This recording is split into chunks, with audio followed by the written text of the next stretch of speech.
Hoje, em toda a Igreja Presbiteriana do Brasil, celebramos o Dia do Homem Presbiteriano. Louvado seja Deus por mais uma possibilidade de estarmos juntos celebrando esta data. Lamentavelmente, nos nossos dias, como homens, não temos muito do que comemorar. Lamentavelmente, como homens, todas as estatísticas, elas infelizmente são negativas em relação a nós.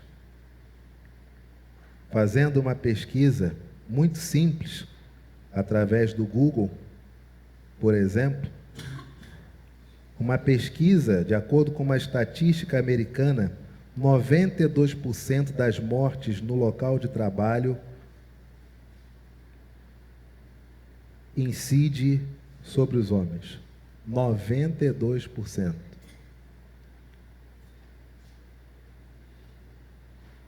80% dos jovens do sexo masculino, ou como o mundo hoje nos quer forçar a dizer, 80% daqueles que nasceram com pênis sofrem de algum tipo de alexitimia, que é a inabilidade de colocar emoções e sentimentos em palavras.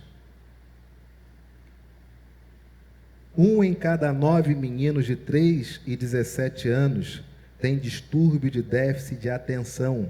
Por isso, representam, enquanto não descobrem que sofrem desse distúrbio, representam nas suas escolas 70% das notas D e F. Mas como são homens, são apenas chamados de burros. A taxa de suicídio entre meninos até 9 anos, infelizmente, é praticamente idêntica à de meninas. Por que infelizmente? Porque existe suicídio. Bom seria que não houvesse. Então não há o que comemorar quando se fala essas coisas. No entanto, dos 10 aos 14, a probabilidade de suicídio de homens dobra em relação ao índice de mulheres. Dos 15 aos 19, ela quadriplica. Dos 20 aos 24 anos, se torna 6 vezes maior. Homens hoje representam apenas 40% de alunos em faculdades e a tendência é somente cair.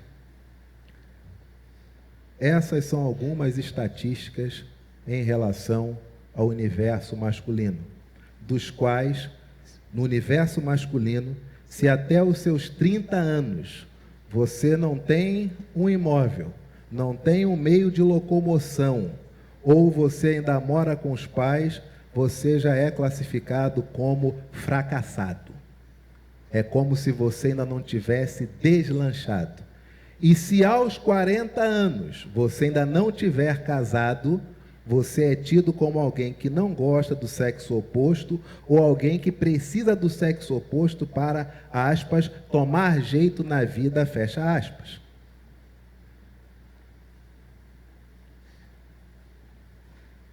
Nossa igreja, IPB, no ano passado, explodiram reportagens, descobriram a IPB e agora não descobriram mais a IPB. A IPB sumiu das reportagens, classificando nossa igreja como machista e misógina. Mas eu pergunto para vocês nessa manhã, um homem presbiteriano, quando chega a partir dos seus 80 anos, e ele já está idoso e não tem mais condições de frequentar a igreja, ele vai para onde? Onde a família o coloca? Vou mudar a pergunta, que a resposta aí ela vai vir. Uma mulher, se ela chegar por volta de seus 80 anos e não quiser mais permanecer na sua casa aqui no Rio de Janeiro, e ela quiser ir para algum lugar, para onde é que ela vai? Para onde? E o abrigo existe desde quando? O abrigo é uma resposta às mudanças da sociedade? Não. porque o abrigo começou aqui na Alzira Brandão 135. As mulheres, graças a Deus, têm um excelente abrigo, que é o abrigo presbiteriano na Rua Lins de Vasconcelos, que tem certificação municipal, estadual e federal. É uma referência em termos de abrigo de idosos, de idosas no país. Mas e o homem? Ele vai para onde? Veja, se o homem hoje tem mais de 80, e a nossa igreja era ou ainda é, depende do que está acontecendo no país, se a nossa igreja é tida como conservadora, e por tabela então colocam a pecha de que nós somos machistas, historicamente, pelo tempo que existe o abrigo presbiteriano, nossas irmãs no Rio de Janeiro e de qualquer outro lugar sempre tiveram uma casa que as recebesse de primeira linha. Mas os homens, eles simplesmente somem. Que machismo é esse? Onde se, no modelo anterior, o homem era o provedor da casa e a mulher era a responsável geral pelo mais importante na humanidade, que é gerir a educação e a formação, o caráter dos seus filhos e de toda a sua família, se era esse o modelo antigo, significa dizer que este homem, ele deu o seu tempo, seus recursos e seu talento, e seus talentos para a igreja, durante toda a sua vida. Mas aos 80 anos, ele some.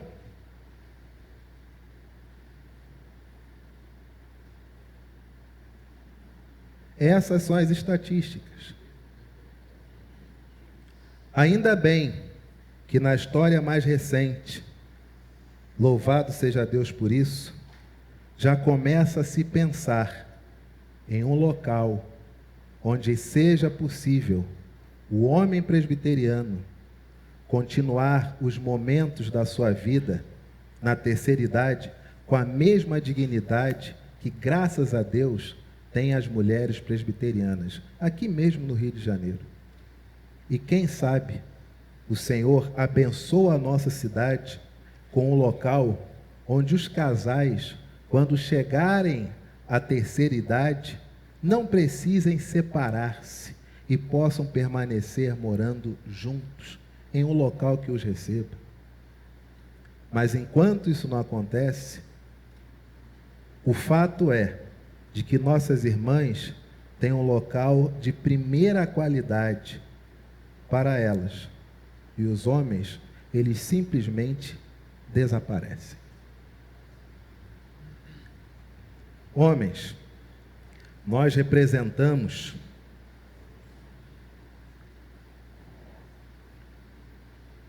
mais de 75% dos suicídios.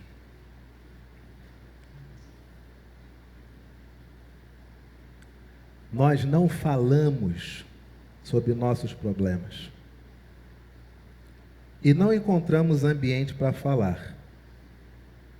Porque se falarmos de qualquer assunto ao qual possamos expor nossas fraquezas, dúvidas e dificuldades, como somos taxados?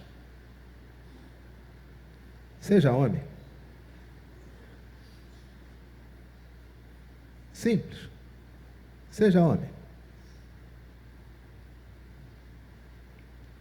Se você recebe uma proposta indecorosa e diz que não aceita, o que você ouve? Você não é homem não? Você não gosta de mulher? Seja homem. Uma escritora resolveu passar um ano de sua vida como homem. Esqueci o nome dela agora. Mas se você der em casa, claro, um Google, você vai encontrar. E ela passou um ano da vida como homem. E depois de um ano escreveu um livro contando suas experiências. E passado um tempo suicidou-se.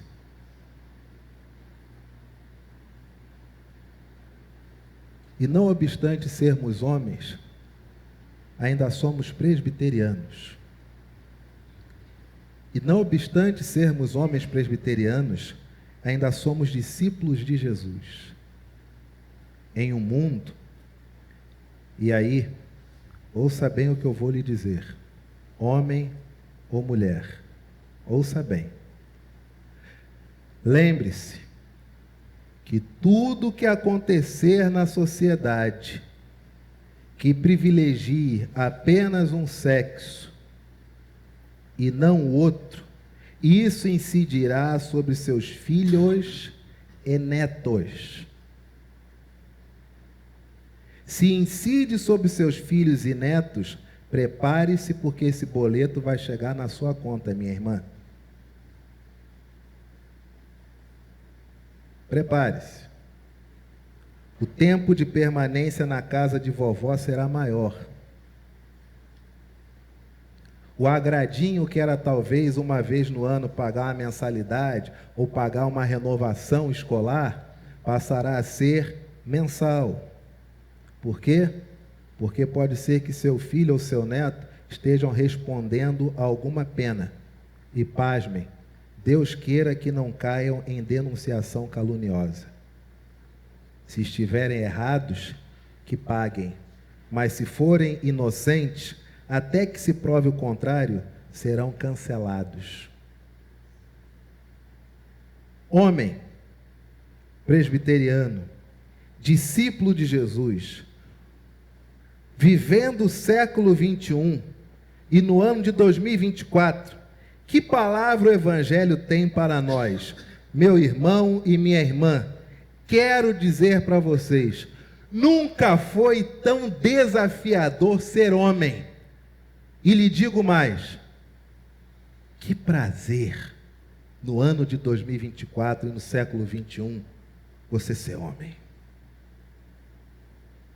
Que coisa boa, que momento importante da história, onde você, na condição de homem, segundo a palavra de Deus, você tem tudo para fazer a diferença, aonde é o mais importante, onde você deve fazer. Sabe onde é?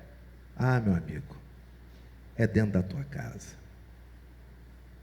Esqueça esse mundo, esquece.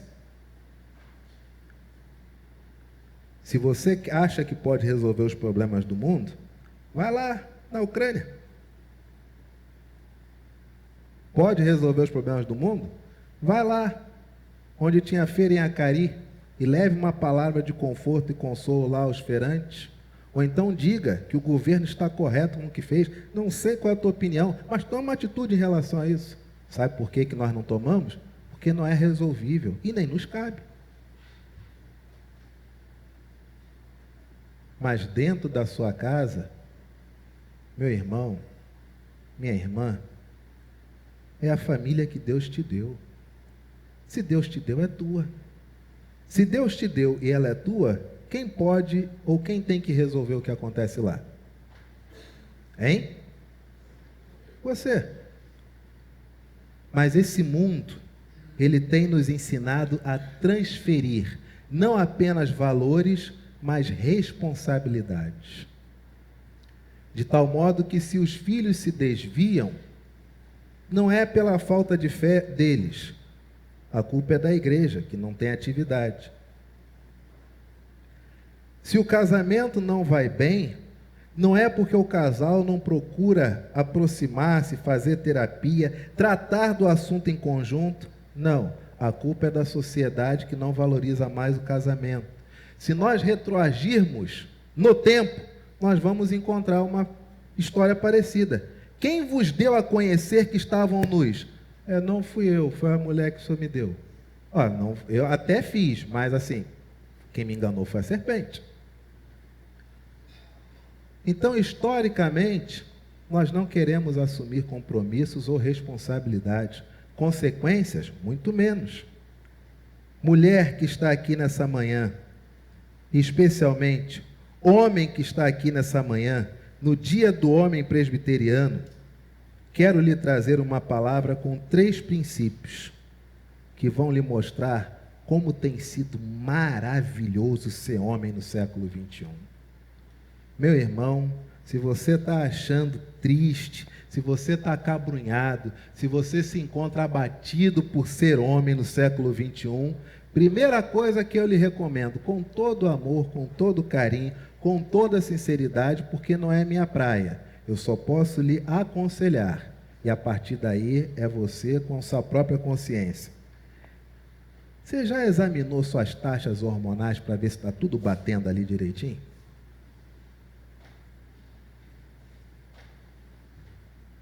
Porque às vezes você se encontra triste demais, depressivo demais, acabrunhado demais. Coisas que você fazia antigamente, você não sente que não tem mais força, você não tem mais motivação. E você já orou, já fez jejum, já subiu um monte, já desceu um monte, já foi a outra igreja, já fez campanha de oração, já deu dízimo em outro lugar para ver se dessa vez vai, já tentou fazer de tudo. Mas você só não foi no médico ver uma coisa chamada taxa de testosterona.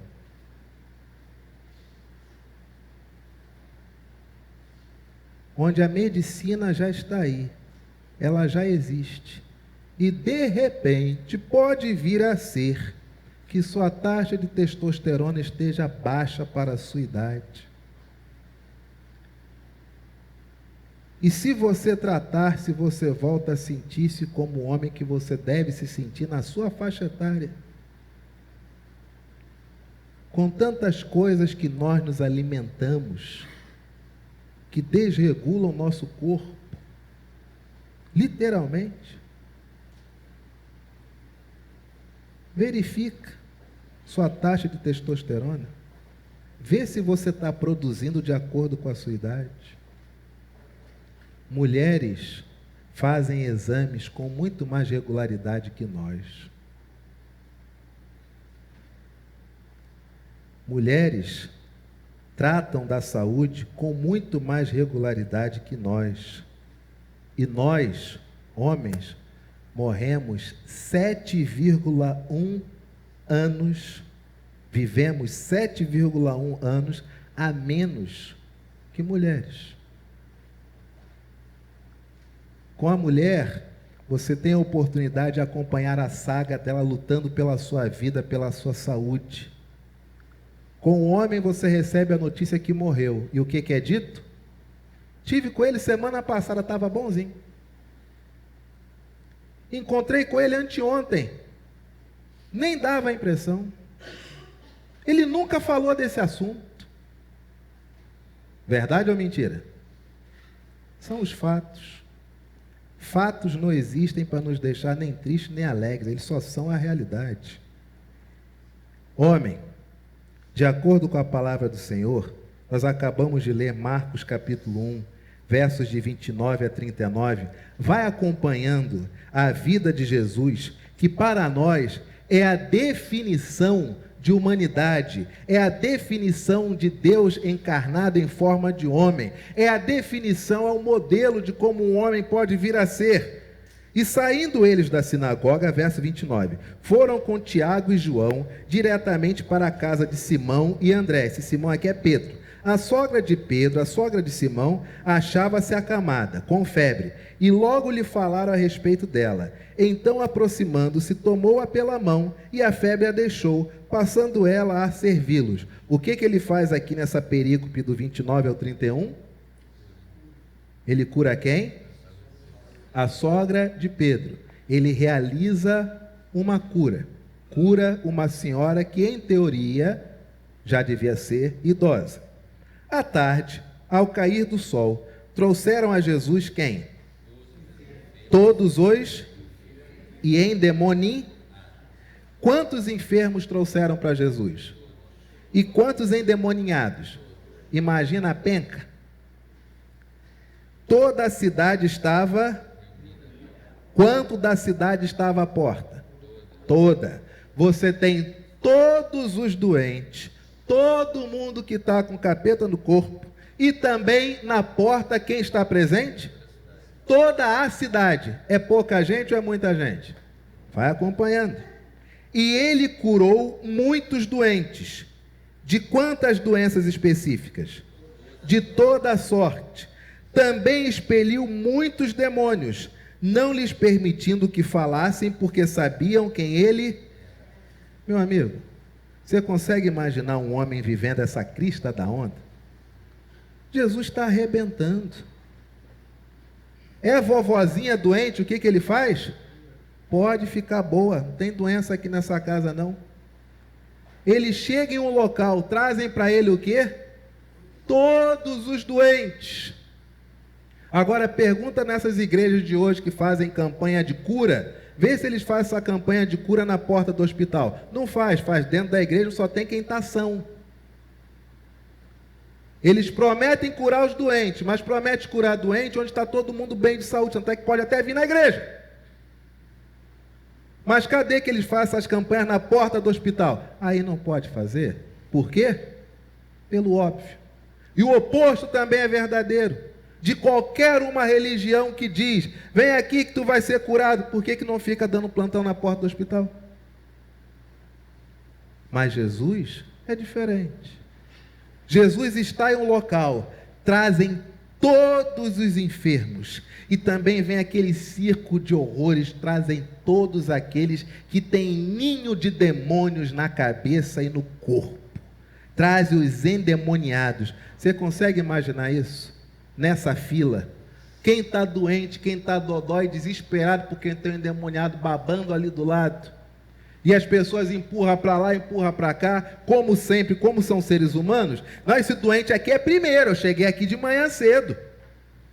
E o outro diz, não, mas esse doente aqui sabe como é que é, né? É amigo de fulano.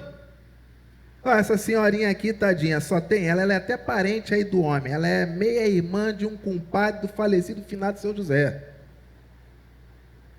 E Jesus está ali, cura os enfermos, expulsa os demônios, e ainda, quando o demônio se defronta com ele, ele já manda calar a boca, e sai, e esse demônio sai, e vem outro, ele já manda calar a boca, e já manda o demônio sair, e assim ele vai fazendo. Ele é um indivíduo que está, meu irmão e minha irmã, está arrebentando, é você levar para ele, ele resolve. É aquele indivíduo que, meu amigo, meu irmão, minha irmã, não tem errada com ele, só tem uma coisa. Olha o que diz a palavra do Senhor, a partir do verso 35.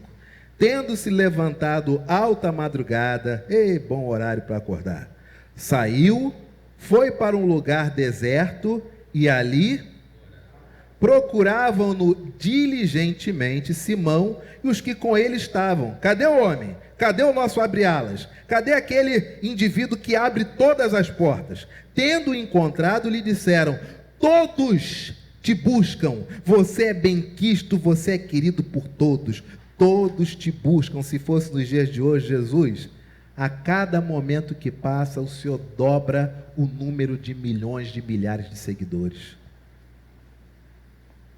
O Senhor está bombando nas redes sociais, o Senhor está bombando nas mídias sociais, a nossa caixa, o nosso direct está entupido, os nossos vídeos curtos aqui está bombando, a nossa monetização no canal está explodindo.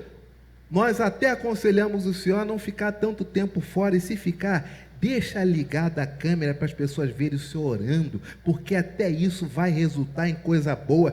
Todos querem ser igual a você, todos olham para você, o Senhor é o modelo, é a crista da onda, o Senhor é tudo. Jesus, porém, lhes disse, vamos a outros lugares, as povoações vizinhas, mas lá não é quem está aqui, a fim de que eu pregue também ali. Mas para quê, se está tudo vindo aqui? Por quê? Pois para isso é que eu... Homem, nossa felicidade não está naquilo que temos, não está naquilo que angariamos, não está naquilo que obtemos. Nossa felicidade está em cumprirmos nossa missão. Por isso, que todo indivíduo que diz, com relação a esse assunto, não me sinto confortável, desconfie, porque não fomos feitos para nos sentirmos confortáveis, fomos feitos para resolver circunstâncias e situações.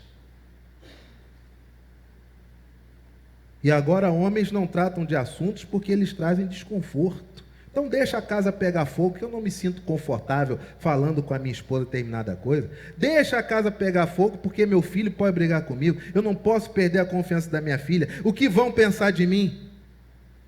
Homem, nós não nascemos para conforto. Nós nascemos para providenciar o melhor para quem amamos. Por isso que nós representamos 100% daqueles que entram em fossa para desentupir fossa. Porque para nós o que vale é a missão. E a nossa missão é fazer o melhor para quem nós amamos. E eu pergunto para você nessa manhã, você se encontra triste e cansado porque você sabe qual é a sua missão? Ou você se encontra triste e cansado porque você tem pego um monte de coisas que não tem nada a ver com o que Deus te levantou? E aí você começa a importar modelos. Não, tem que ser universalista, tem que ser estoico, tem que ler um pouquinho de Parmênides, tem que ler um pouco de Epicuro, tem que ser um homem segundo fulano. Homem, acorde, olhe para Jesus. Jesus está bombando em sucesso. Mas Jesus diz, agora nós vamos para um local onde não tem ninguém que nos conheça, começar do zero. Por quê? Porque foi para isso que eu vim. Você já parou para pensar, homem, o quanto que você se corrompeu ao longo dos anos, porque você tem que agradar expectativas aos quais não tem nada a ver com a tua missão? Nada. Você chega ao ponto de brigar com a sua família em detrimento do pensamento do outro. Quem é o outro para você?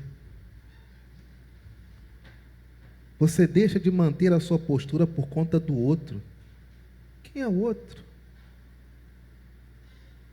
Em relação à sua missão. O outro é alguém que, se não estiver ajudando, se não atrapalhar, já está ajudando também. Esse é o outro em relação à sua missão. Homens que deixam de estar junto de suas famílias porque pensam no outro, e o outro não é o da família. Como assim, meu irmão? Qual é a sua missão? Olha o que diz a palavra do Senhor. Claro, quando nós pegamos a missão de Jesus, a expectativa é lá em cima, e jamais vamos alcançar. Por quê? Porque a missão dele como Deus era redimir a humanidade. Mas nessa missão como Deus, haviam aspectos humanos que ele compartilhou conosco, os quais nos ajudam a compreender a nossa missão como homens nesse mundo. Abra sua Bíblia, Mateus capítulo 9, verso de número 13. Evangelho de Mateus capítulo 9, verso de número 13. Nossa missão como homens. Mateus capítulo 9, verso 13. Os quais Jesus compartilha da sua missão para conosco, e há itens que tangenciam com a nossa missão como homens, para com nossa casa, com nossa sociedade, por tabela. Mateus 9,13, assim diz a palavra do Senhor: ide, porém, e aprendei o que significa: misericórdia quero e não holocaustos, pois não vim chamar justos, e sim pecadores. Para quê? Para arrependimento, no original metanoia, no original transformação de mente, mudança de rumo, mudança de mentalidade. Homem, por favor, ouça esse conselho. Abra a sua mente, abra a sua vista, expanda a sua visão. Se você é muito pessimista, isso é um câncer que está corroendo a sua cabeça.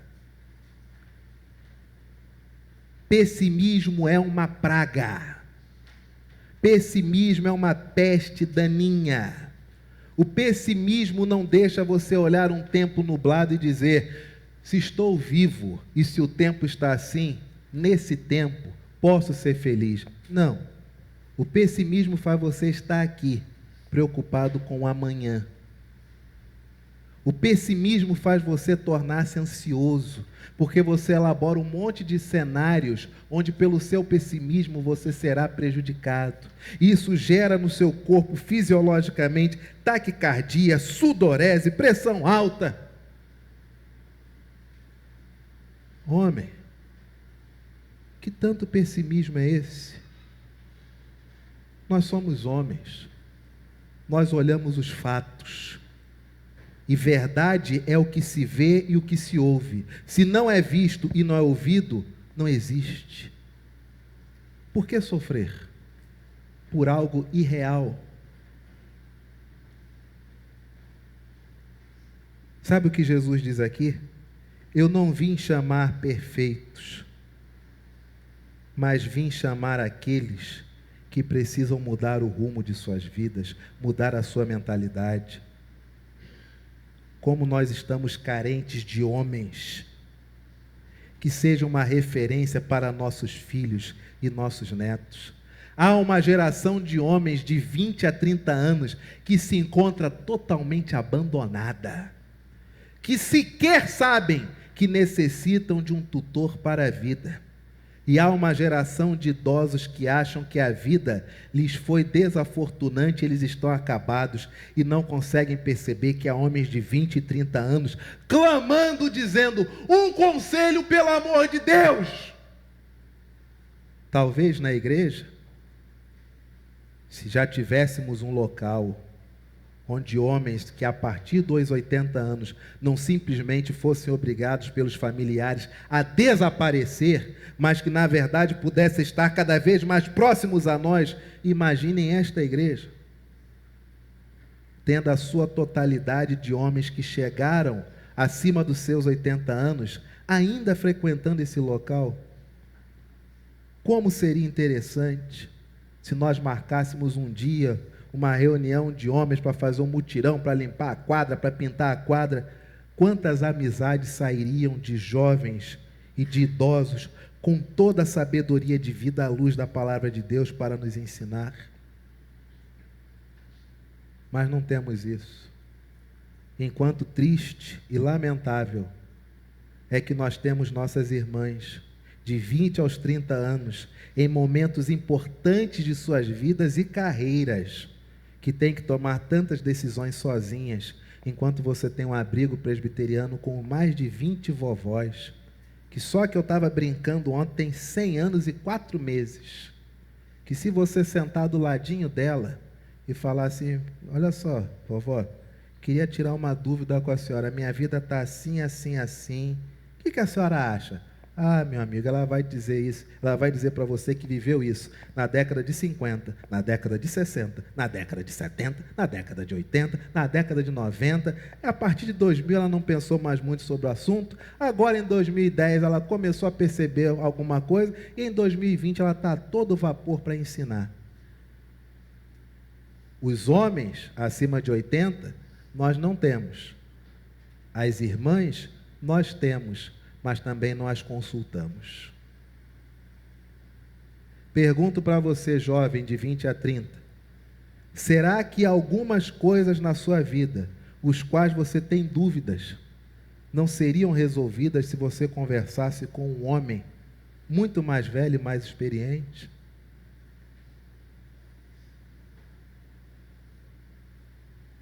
Homem, guarda isso.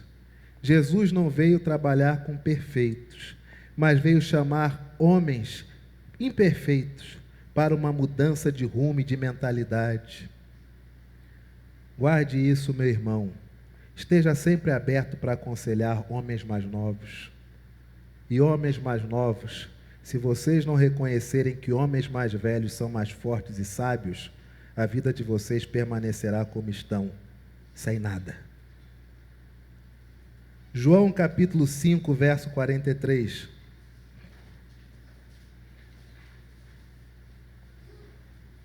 João capítulo 5, verso 43. Uma segunda missão de Jesus que tangencia com nossa missão como homens nessa humanidade. Eu vim, João capítulo 5, verso 43. Todos encontraram? Perdão, meus amores, desculpem. João capítulo 8, verso 14. João capítulo 8, verso de número 14. Todos encontraram? Respondeu Jesus e disse-lhes: posto que eu testifico de mim mesmo, o meu testemunho é verdadeiro. Todos? Porque sei...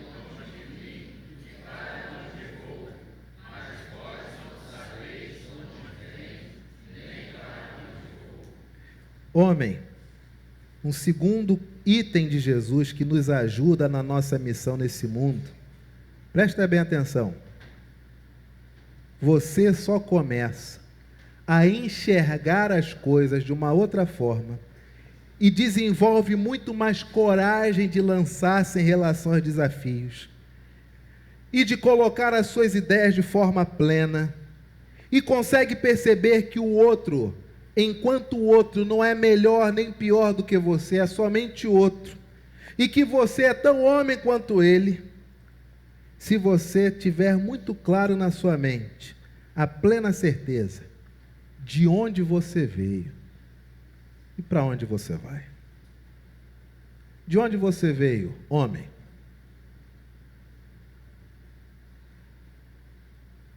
Talvez você diga: eu vim do céu. Não, esse foi Jesus.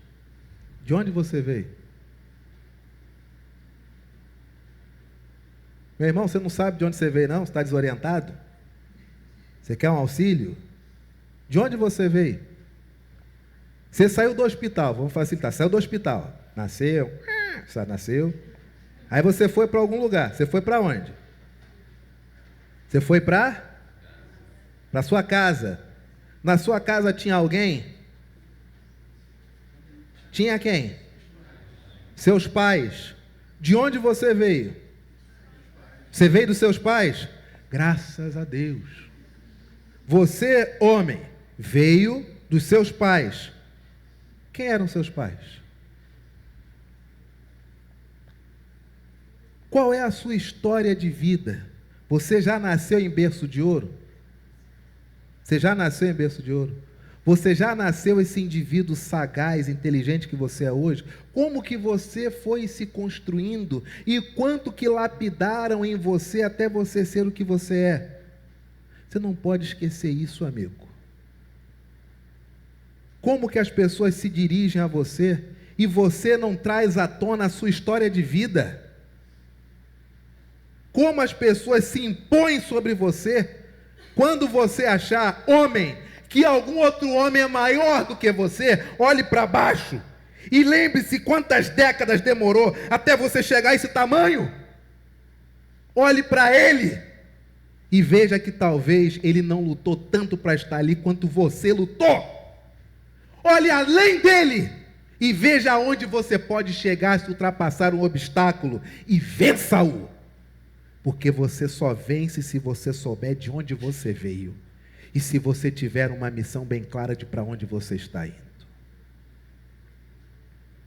Agora, triste a geração que acha, que não sabe de onde veio e acha que a missão é literalmente ser um contador de bocas beijadas e de camas deitadas ao longo da vida. O resultado vemos no cotidiano. Jovens sem rumo nenhum, aumento cada vez maior de doenças sexualmente transmissíveis, quase 500 crianças por dia registradas sem filiação paterna. E a sociedade cada vez mais piorando. Por quê? Nossos filhos hoje nascem e não são ensinados a valorizar suas famílias, quer para o bem, quer para o mal. Se meu pai foi bom, serei igual a ele. Se meu pai for ruim, serei diferente dele. Não, hoje não há referência de nada.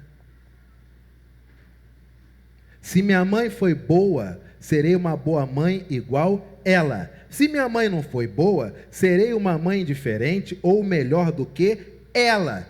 Mas hoje, sem referência nenhuma. E a conta está aí, chegando nos nossos CPFs, de dívidas que ninguém perguntou para nós se queríamos assumir quando foram contraídas. Homem, tenha muito claro na sua mente, você tem que lembrar sempre de onde você veio. Tem homens, coisa triste, né?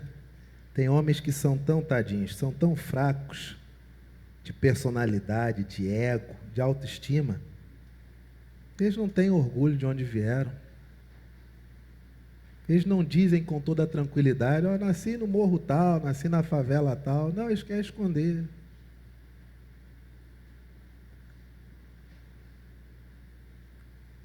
O homem que não sabe de onde veio, não tem lugar nenhum para onde ir.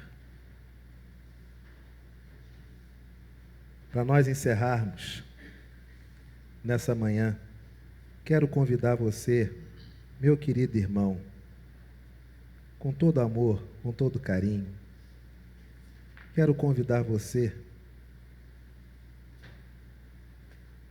a nunca, jamais, achar que você se encontra sozinho. Não apenas nesse mundo, mas especialmente nesta igreja. Você não está sozinho. Há homens e mulheres aqui, com toda a disposição, amor e carinho para lhe ouvir. E se você, homem, se sente deslocado, em pleno século XXI, em 2024, pelas mudanças desse mundo, deixa de ser pessimista. Nós nunca fomos tão necessários e nunca foi tão prazeroso ser homem. Que coisa boa que é andar na rua como homem, que é cumprimentar o outro como homem. Que coisa maravilhosa que é chegar em casa e sua família ver que chegou na sua casa um homem, estar numa igreja como homens. E sabe o que acontece? Olhando o nosso Facebook, olhando o nosso YouTube, não sei o Instagram, depois vou pedir para a Giovana fazer essa contagem. Na nossa igreja, Presbiteriana da Tijuca, nas redes sociais, a maioria dos seguidores são mulheres. E observando as mensagens, o público feminino é quase o dobro em relação ao masculino. Olha que coisa interessante. Quando nós tratamos tudo com normalidade, tudo é visto como bom, e isso atrai. Mas, meu amigo, se você quiser adaptar-se a um mundo onde as pessoas que nele estão vivendo nem sabem para onde estão indo, você não vai conseguir arrumar nada. Nunca sinta-se envergonhado de ser homem. Pelo contrário, que bênção é poder ser homem. Que bênção é poder abençoar a mulher que amamos, a mãe que nos gerou, dar dignidade ao pai do qual foi proveniente a nossa vida, tratarmos e cuidarmos de nossos filhos. Não tem melhor coisa desse mundo. Que mundo é esse que está tirando o seu prazer de ser homem? Esse mundo não existe. O que existe é o que você vê e o que você ouve. E o que você vê e o que você ouve é que tu é homem. E há coisas que só você pode resolver, então resolva. E nunca busque conforto para resolver situações, porque situações foram feitas para serem resolvidas. E lembre-se, quando você der a sua opinião sobre como resolver, será criticado, mas quando o assunto estiver resolvido, ninguém se lembrará dele e lembrará que foi você que resolveu. Que bom, porque abre a sua mente para tomar novas decisões e resolver novos assuntos. Não viva do passado. Homens, coloquemo-nos de pé. Quero convidar todos os homens a virem à frente.